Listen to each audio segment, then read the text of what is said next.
La madrugada del 19 de diciembre de 2010 amaneció en Tijuana como cualquier otra. El frío cortante del invierno fronterizo se filtraba por las calles. Los vendedores ambulantes comenzaban a montar sus puestos. Las madres preparaban el desayuno. Los niños dormían todavía, envueltos en cobijas desgastadas por el tiempo y el uso constante.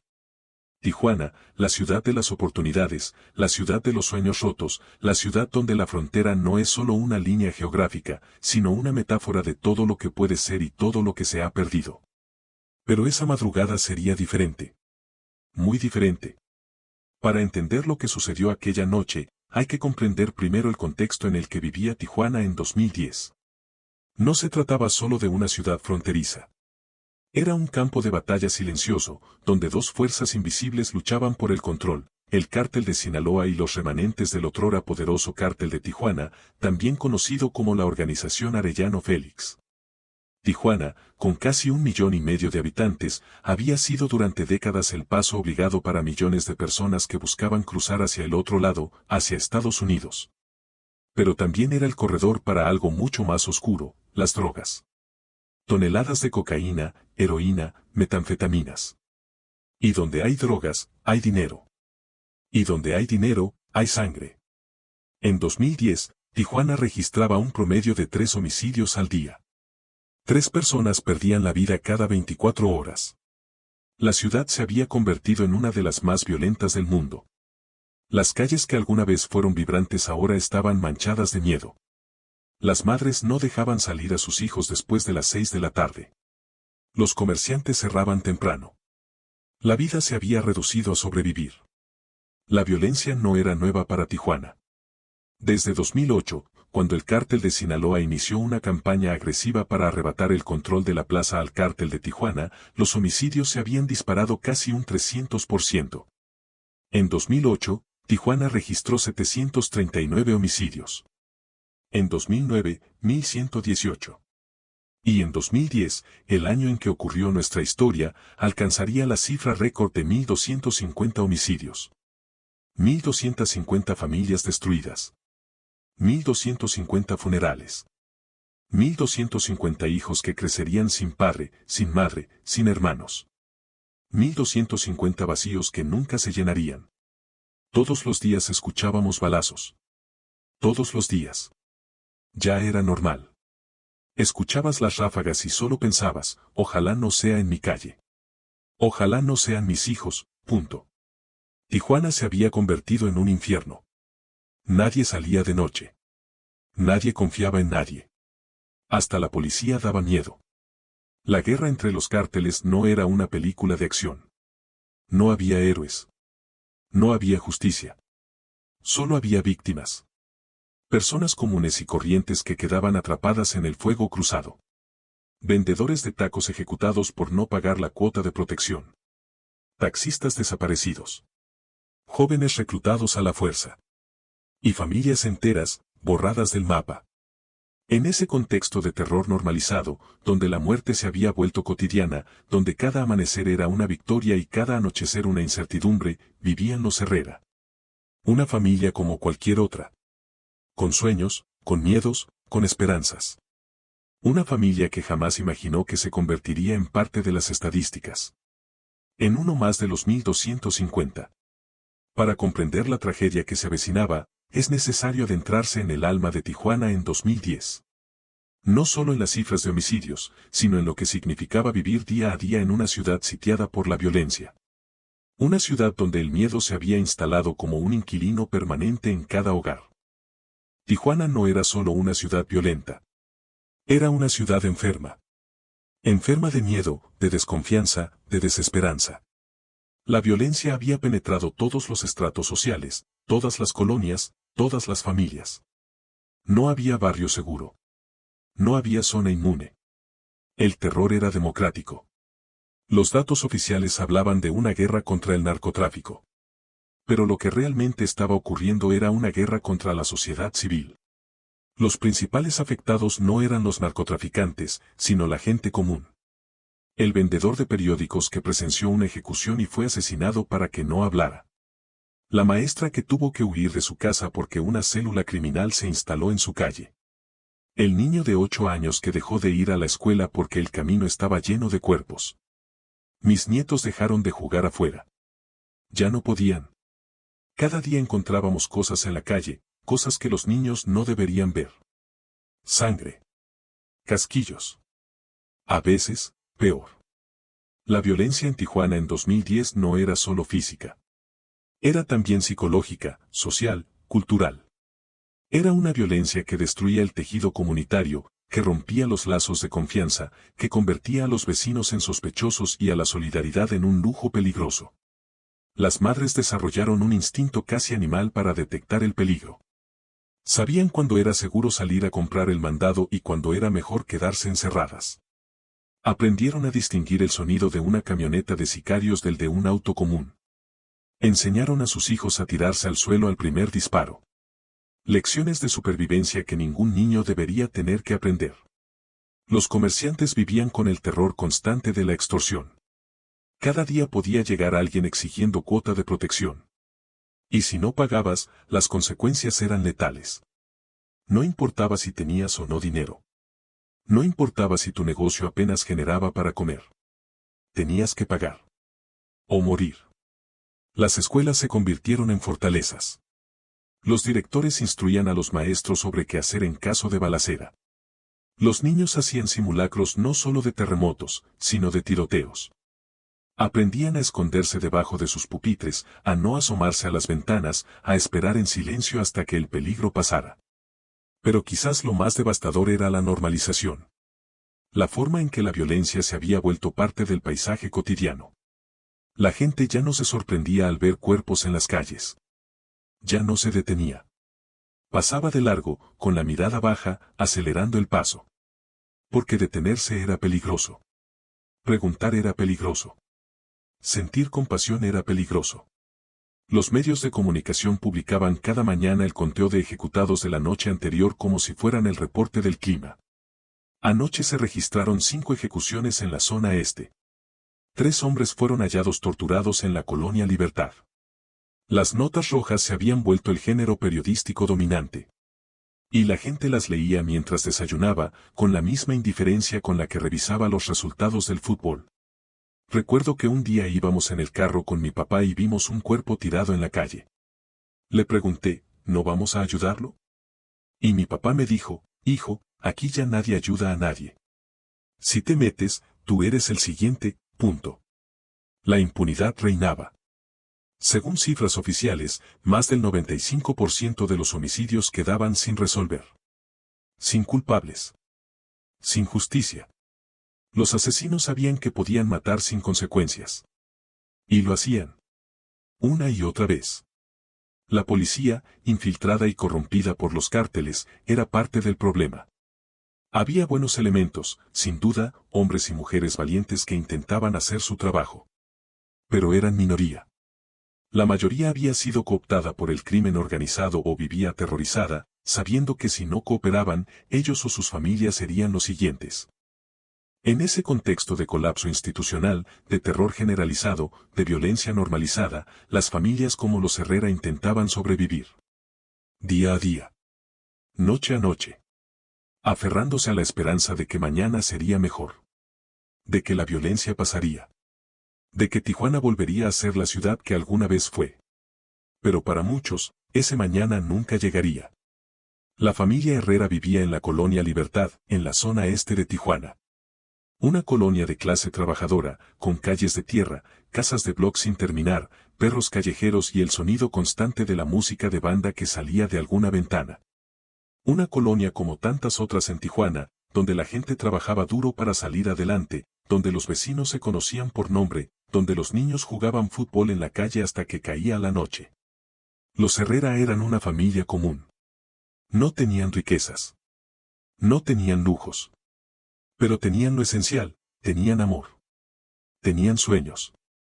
Tenían esperanza. Roberto Herrera, el padre, tenía 42 años. Era mecánico. Trabajaba en un taller en la Avenida Revolución, reparando los autos de turistas americanos que cruzaban la frontera en busca de diversión barata. Era un hombre callado, de manos ásperas y corazón noble.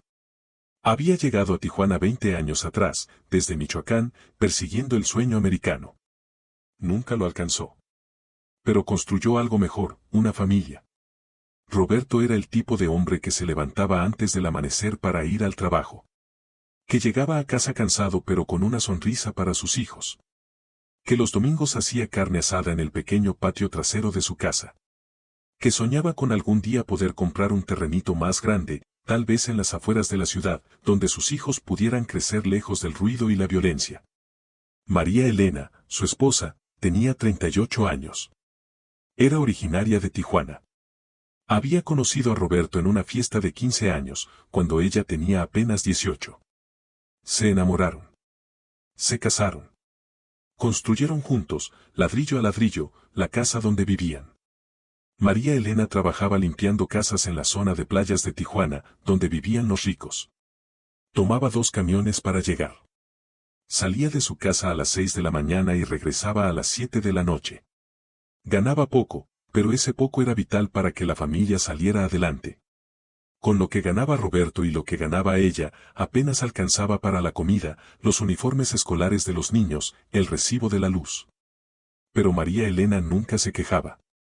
Era una mujer fuerte, de sonrisa amplia y fe inquebrantable. Todas las noches, antes de dormir, rezaba. Le pedía a Dios que protegiera a su familia. Que los mantuviera a salvo de la violencia que azotaba la ciudad. Que sus hijos pudieran crecer sanos y con oportunidades que ella nunca tuvo. Los Herrera tenían 3 hijos. Jesús, el mayor, tenía 16 años. Era un muchacho tímido, estudioso, que soñaba con ir a la universidad. Quería estudiar ingeniería. Quería construir puentes, edificios, cosas que duraran. Cosas que importaran. Trabajaba los fines de semana en una tienda de abarrotes para ayudar con los gastos de la casa. Entregaba cada peso que ganaba a su madre, que lo guardaba religiosamente en una lata de galletas escondida en la cocina. Jesús era el orgullo de Roberto y María Elena. Era un buen hijo. Responsable. Respetuoso. El tipo de joven que daba esperanza de que había futuro, de que era posible salir adelante a pesar de todo. Lupita, la hija del medio, tenía 13 años. Era el opuesto de Jesús, extrovertida, soñadora, siempre riendo. Le encantaba cantar. Todos los días, mientras ayudaba a su madre a preparar la comida, cantaba las canciones de Jenny Rivera que escuchaba en la radio. María Elena le decía que algún día sería una gran cantante. Lupita se reía y decía que no, que lo que quería era ser veterinaria. Le encantaban los animales. Recogía perros callejeros, les daba de comer, los curaba cuando estaban heridos. Tenía un corazón enorme. Y luego estaba el pequeño. Omar. 7 años. El bebé de la familia. Los ojos grandes y curiosos. La risa contagiosa. El niño que aún creía en superhéroes y que pensaba que su papá era el más fuerte del mundo. Omar iba en 2º año de primaria. Le gustaba dibujar. Llenaba hojas y hojas con dibujos de su familia, de su casa, de su perro Canelo. Dibujos que María Elena pegaba con orgullo en el refrigerador. Omar era la luz de la casa. El que con una sonrisa podía alegrar el día más oscuro. El que corría a abrazar a su papá cuando llegaba del trabajo. El que se dormía todas las noches abrazado a su madre, pidiendo que le contara un cuento. Los Herrera no eran diferentes a millones de familias en México. Trabajaban duro. Se querían. Soñaban con un futuro mejor. Luchaban cada día contra la adversidad, contra la pobreza, contra la incertidumbre. Pero seguían adelante. Porque tenían fe. Porque tenían amor. Porque tenían esperanza. Su casa era pequeña. 2 recámaras, un baño, una cocina. Las paredes sin pintar. El piso de cemento frío. Pero era su casa. Su refugio. El lugar donde, a pesar de la violencia que rugía afuera, se sentían seguros. El lugar donde eran una familia. Los domingos, después de la carne asada, se sentaban todos juntos a ver una película. Compartían un refresco de 2 litros que dividían en 5 vasos. Se reían. Se abrazaban. Eran felices con poco. Porque la felicidad no está en lo que tienes, sino en con quién lo compartes. Roberto sabía que vivían en una ciudad peligrosa. Todos los días escuchaba historias en el taller. Clientes que habían sido asaltados. Conocidos que habían sido ejecutados. Pero Roberto pensaba que mientras uno no se metiera con ellos, estaría a salvo. Mientras fuera un ciudadano común, trabajador, honesto, el crimen organizado no tendría razón para molestarlo. Era una ilusión. Una ilusión que compartían miles de tijuanenses. La ilusión de que la violencia solo tocaba a los que estaban involucrados. De que las familias honestas, trabajadoras, estaban protegidas por una especie de código moral que ni siquiera los criminales cruzarían. Pero en Tijuana 2010, ese código no existía. O si alguna vez existió, había sido destruido hacía mucho tiempo. El 18 de diciembre de 2010, los Herrera vivieron un día normal. Roberto fue al taller. María Elena limpió 3 casas. Jesús fue a la escuela y luego al trabajo. Lupita ayudó a su madre con la comida. Omar jugó con Canelo en el patio. Por la noche, cenaron juntos. Frijoles, tortillas, un poco de queso. Platicaron. Se rieron. María Elena regañó a Omar porque no quería bañarse. Roberto le prometió a Lupita que el próximo fin de semana la llevaría al mercado a comprar comida para los perritos callejeros. A las 10 de la noche, todos estaban en sus camas. Roberto abrazó a María Elena. Le dijo que la amaba. Ella sonrió. Le dijo que ella también lo amaba. En la otra recámara, Jesús leía un libro de matemáticas. Lupita escribía en su diario. Omar dormía profundamente, abrazado a su almohada, soñando con superhéroes. Era una noche como cualquier otra. En una casa como cualquier otra. Con una familia como cualquier otra. Pero lo que estaba por ocurrir no era normal. Nunca lo sería. Eran las 2 de la madrugada del 19 de diciembre de 2010. La colonia Libertad dormía. Solo el ladrido ocasional de algún perro rompía el silencio. El frío era intenso. Una neblina ligera cubría las calles de tierra. En la casa de los Herrera, todos dormían. Roberto roncaba suavemente. María Elena soñaba. En la otra recámara, los 3 hermanos compartían el espacio, Jesús en un colchón en el suelo, Lupita y Omar en la cama estrecha, abrazados. A las 2:15 de la madrugada, una camioneta pick-up negra, sin placas, se detuvo frente a la casa de los Herrera. Las luces apagadas. El motor todavía encendido. De ella descendieron 5 hombres armados. Vestían de negro. Llevaban pasamontañas. Portaban rifles de asalto AK-47 y pistolas. No gritaron. No tocaron la puerta. No dieron ninguna advertencia. Simplemente entraron. Roberto despertó con el estruendo de la puerta cayendo. En la oscuridad, no pudo ver nada. Solo escuchó voces gritando. Palabras que no pudo entender. Órdenes en tono violento. Se levantó instintivamente, buscando proteger a su familia. Pero antes de que pudiera siquiera ponerse de pie, fue empujado brutalmente contra la pared. Sintió el metal frío de un arma presionando su cabeza. María Elena gritó. Un grito de terror absoluto. El grito de una madre que sabe que algo terrible está por ocurrir. Los hombres armados arrasaron con la casa. Voltearon muebles. Rompieron cosas. Buscaban algo. O alguien. O simplemente querían sembrar terror. En la otra recámara, Jesús intentó proteger a sus hermanos. Se paró frente a ellos, con los brazos abiertos, como si su cuerpo de adolescente pudiera detener lo que estaba por venir. Lupita lloraba. Omar gritaba por su mamá. Lo que sucedió en los siguientes 15 minutos quedó grabado para siempre en la memoria de la colonia Libertad. Los vecinos lo escucharon todo. Los gritos. Los disparos. El llanto. Pero nadie salió. Nadie llamó a la policía. Nadie se atrevió siquiera a asomarse por la ventana. Porque en Tijuana 2010, meterse era morir. Los sicarios se llevaron a Roberto y a Jesús. A punta de pistola, los sacaron de la casa. Los metieron en la camioneta. María Elena suplicó. Se arrodilló. Les rogó que no se los llevaran. Que eran inocentes. Que eran gente trabajadora. Que no le hicieran daño a su familia. Uno de los hombres la apartó de un empujón. Ella cayó al suelo. Lupita y Omar salieron corriendo de la recámara. Abrazaron a su madre. Los tres lloraban, temblaban de terror. La camioneta se perdió en la oscuridad de la madrugada. Con Roberto y Jesús dentro. María Elena, Lupita y Omar quedaron en el piso de la sala, abrazados, llorando, sin entender qué había pasado. La puerta de la casa estaba destrozada. Los muebles volcados. Había sangre en el suelo. Roberto había sido golpeado al resistirse. Todo había sucedido tan rápido. Tan violento. Tan incomprensible. María Elena esperó. Esperó a que amaneciera para salir a pedir ayuda. Tenía miedo de que los hombres regresaran. Tenía miedo de que si salía, algo peor podría pasar.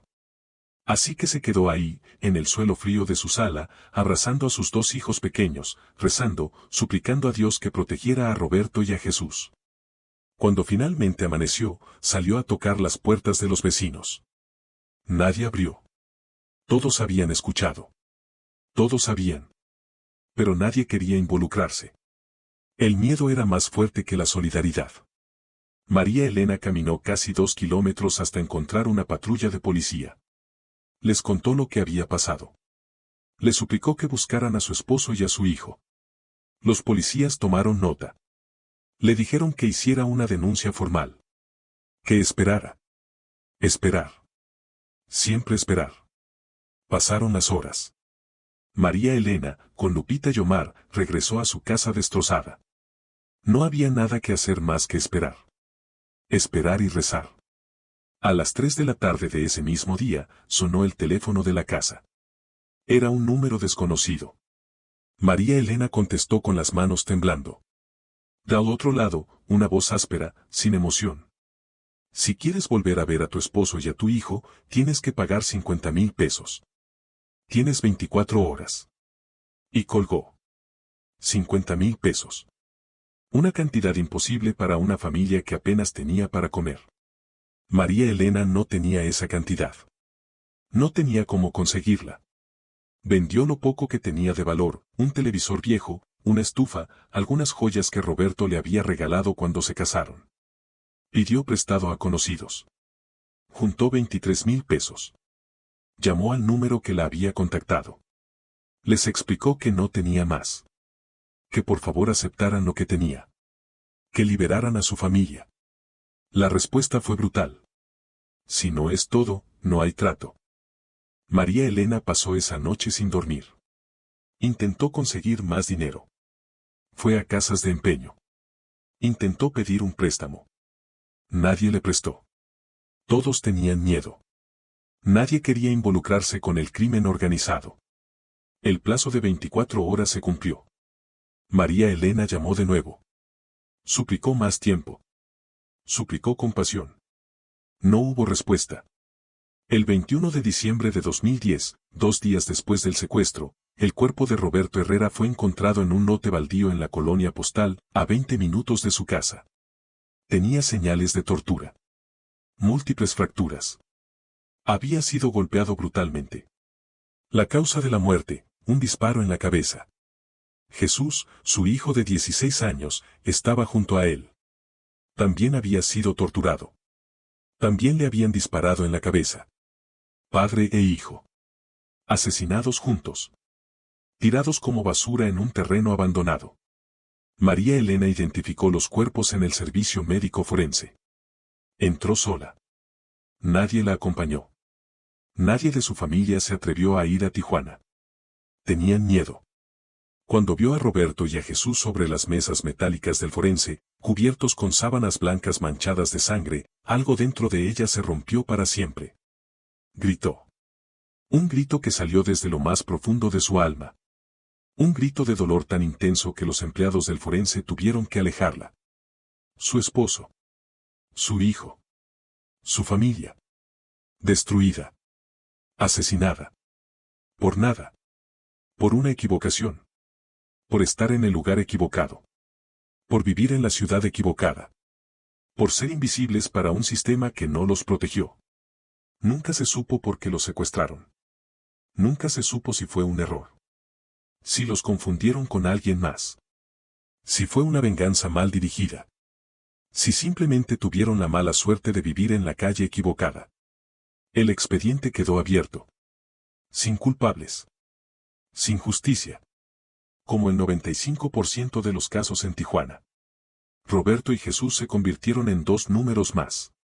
Dos estadísticas más en el conteo diario de homicidios. Dos nombres que nadie recordaría excepto su familia. El funeral de Roberto y Jesús se celebró el 23 de diciembre de 2010, 2 días antes de Navidad. En un panteón humilde de Tijuana, bajo un cielo gris y frío. Asistieron menos de 20 personas. Familiares cercanos. Algunos compañeros del taller de Roberto. Un par de vecinos valientes que desafiaron el miedo. María Elena llegó con Lupita y Omar. Los tres vestidos de negro. Lupita sostenía a su hermano pequeño de la mano. Omar no comprendía del todo lo que estaba pasando. Preguntaba por su papá. Preguntaba por Jesús. Preguntaba cuándo iban a regresar. Nadie sabía qué responderle. María Elena no lloró durante el funeral. Se había quedado sin lágrimas. Había llorado tanto en los últimos 4 días que su cuerpo ya no podía producir más. Estaba vacía. Hueca. Como si junto con Roberto y Jesús hubieran enterrado también una parte de ella. Cuando bajaron los ataúdes, cuando la tierra comenzó a caer sobre ellos, Lupita sí lloró. Lloró por su padre que nunca más la llamaría su princesa.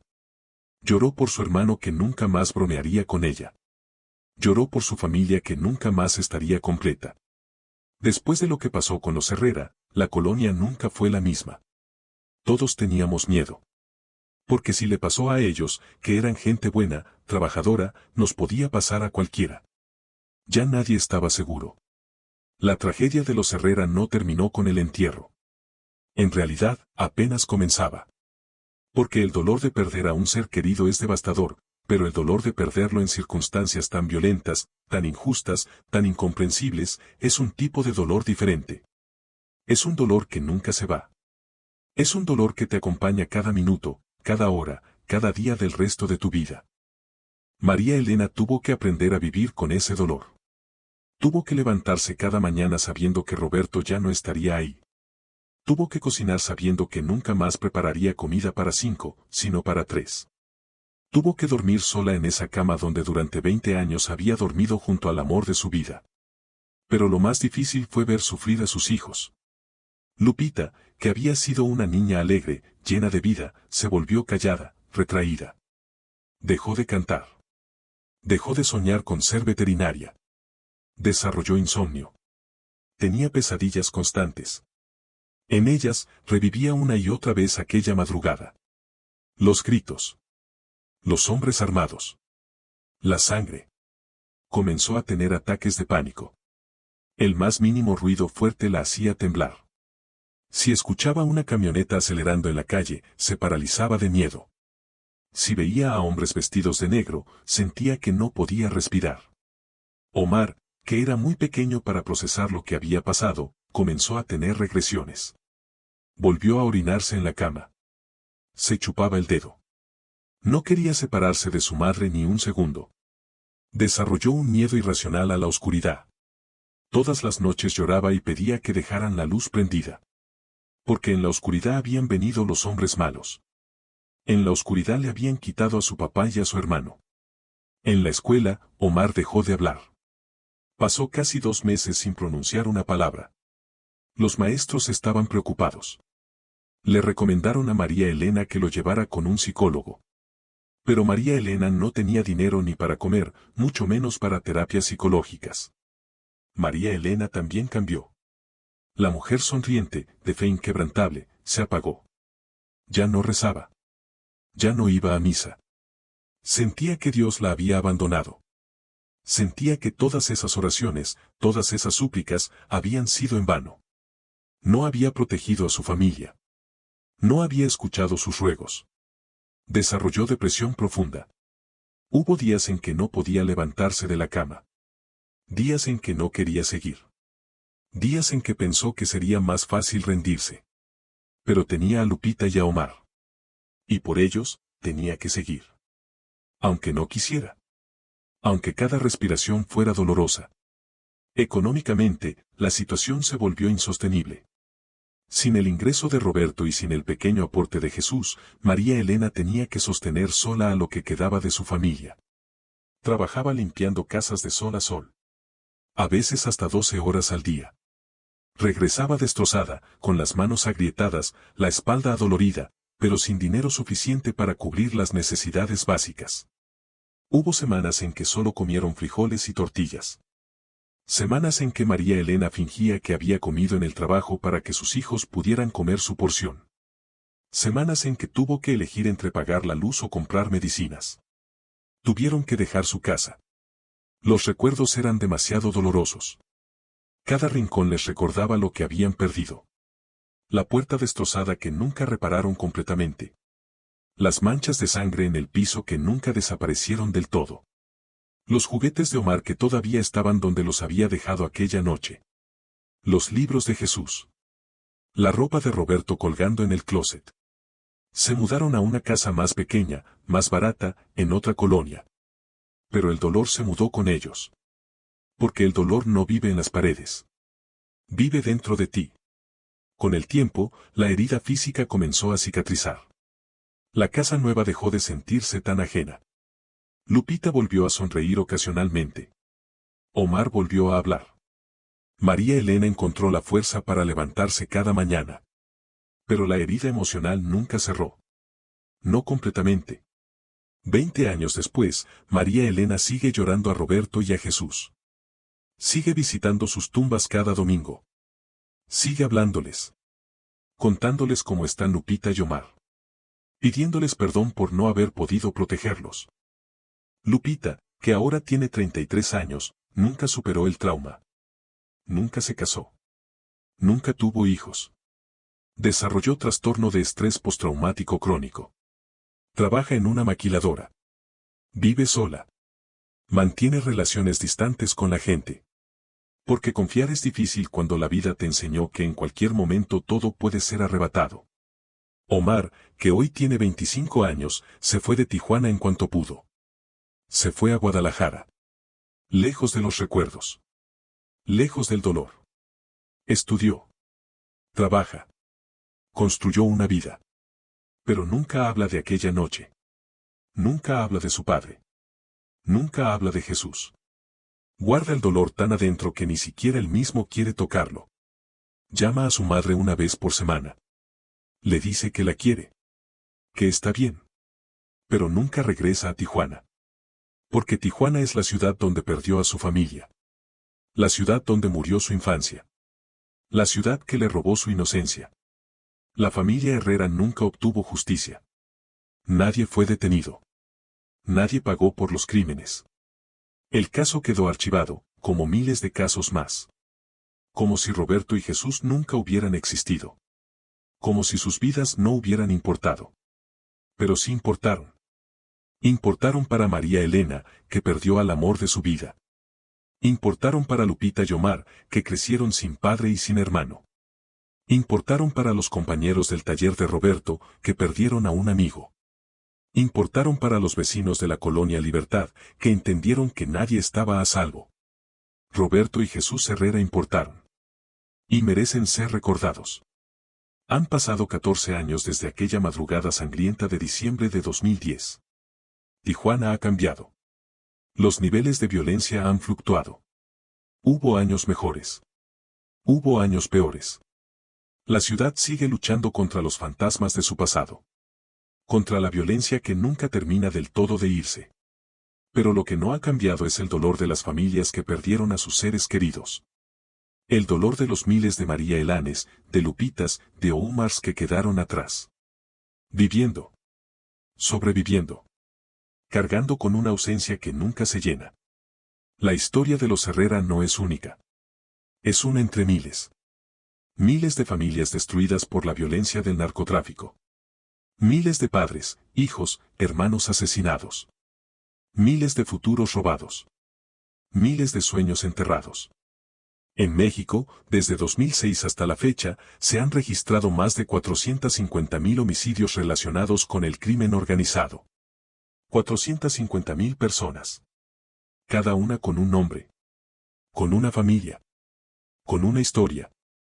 Con sueños que nunca se cumplieron. Cuando hablamos de estadísticas, de números, olvidamos que detrás de cada número hay una persona. Hay una madre que llora. Hay un hijo que pregunta por su padre. Hay una vida que se apagó. Y eso no puede convertirse en algo normal. Nunca. En Tijuana, después de los años más violentos entre 2008 y 2011, surgieron colectivos de madres buscadoras. Mujeres valientes que no aceptaron el silencio. Que no aceptaron la indiferencia. Que salieron a las calles a buscar a sus hijos desaparecidos. Que excavaron en fosas clandestinas.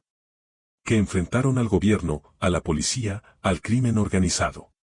Mujeres como María Elena, que después de perder a Roberto y a Jesús, pudo haberse quedado callada, paralizada por el miedo.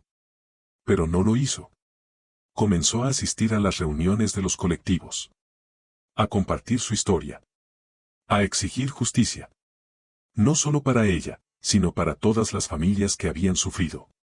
María Elena entendió que si nadie hablaba, si nadie recordaba, Roberto y Jesús morirían 2 veces. Una vez cuando les dispararon en aquella madrugada de diciembre. Y otra vez cuando el mundo los olvidara. Así que decidió recordar. Decidió hablar. Decidió luchar. No con armas. No con violencia. Sino con la verdad. Con la memoria. Con la dignidad. Cada 19 de diciembre, María Elena organiza una pequeña ceremonia en el panteón donde están enterrados Roberto y Jesús. Lleva flores. Lleva veladoras. Y lleva fotografías. Fotografías de cuando eran una familia completa. De cuando sonreían. De cuando eran felices. Y junto a María Elena llegan otras madres. Otras viudas. Otros huérfanos. Personas que también perdieron a sus seres queridos. Personas que también cargan con el dolor. Personas que también se niegan a olvidar. Juntos rezan. Juntos lloran. Juntos recuerdan. Porque recordar es resistir. Recordar es honrar. Recordar es decir, ustedes importaron. Sus vidas tuvieron valor. Y no permitiremos que se conviertan en solo otro número en una estadística. La historia de los Herrera nos enseña algo fundamental, que la violencia no solo mata cuerpos. Mata familias. Mata comunidades. Mata esperanzas. Mata futuros. Pero también nos enseña que el amor es más fuerte que el miedo. Que la memoria es más poderosa que el olvido. Que la dignidad humana no puede ser asesinada. Que mientras haya alguien que recuerde, que hable, que exija justicia, la vida de aquellos que perdimos no habrá sido en vano. Roberto Herrera era un mecánico. Un hombre común. Trabajador. Honesto. Amaba a su familia. Soñaba con darles una vida mejor. No era un héroe. No era un santo. Era simplemente un hombre. Un buen hombre. Jesús Herrera era un adolescente de 16 años. Estudiaba. Trabajaba. Ayudaba a su familia. Soñaba con ser ingeniero. Soñaba con construir puentes. No llegó a cumplir sus sueños. No llegó a cumplir 17 años. Pero sus vidas importaron. Sus sueños importaron. Su amor importó. María Elena, Lupita y Omar Herrera siguen adelante. Día a día. A veces es difícil. A veces es insoportable. Pero siguen. Porque la vida, a pesar del dolor, a pesar de la injusticia, a pesar de todo, vale la pena ser vivida. Porque recordar a quienes amamos no es aferrarse al pasado. Es honrar el presente. Es construir un futuro donde ninguna otra familia tenga que pasar por lo que ellos pasaron. Donde ninguna otra madre tenga que identificar el cuerpo de su hijo en un forense. Donde ningún otro niño tenga que crecer sin su padre. Esta es la historia de la familia Herrera. Una familia que vivió en Tijuana. Que amó en Tijuana. Que sufrió en Tijuana. Una familia que fue destruida por la violencia, pero que se negó a ser olvidada. Esta es su historia. Y merece ser contada. Merece ser recordada. Merece ser honrada. Porque mientras recordemos, mientras hablemos, mientras exijamos justicia, las víctimas de la violencia no morirán del todo. Vivirán en nuestra memoria. En nuestra lucha. En nuestra esperanza de un México mejor. A todas las familias que han perdido sus seres queridos en esta guerra sin sentido. A todas las Marías Elanes. A todas las Lupitas. A todos los Omars. A todos los Robertos y Jesuses que ya no están. Su dolor no es invisible. Su pérdida no es olvidada. Su lucha no es en vano. Porque ustedes son la memoria viva de este país. La conciencia de lo que no debe volver a pasar. La esperanza de que algún día, la paz será posible. Esta ha sido la historia de la madrugada sangrienta de Tijuana en diciembre de 2010. La historia de la familia Herrera. Una historia de dolor, pero también de amor. De pérdida, pero también de dignidad. De muerte, pero también de memoria. Que descansen en paz Roberto y Jesús Herrera. Que su recuerdo sea una bendición y un recordatorio de que cada vida importa. De que cada persona merece justicia. De que nunca debemos normalizar la violencia. Porque cuando normalizamos la violencia, perdemos nuestra humanidad. Y eso es lo único que no podemos permitirnos perder.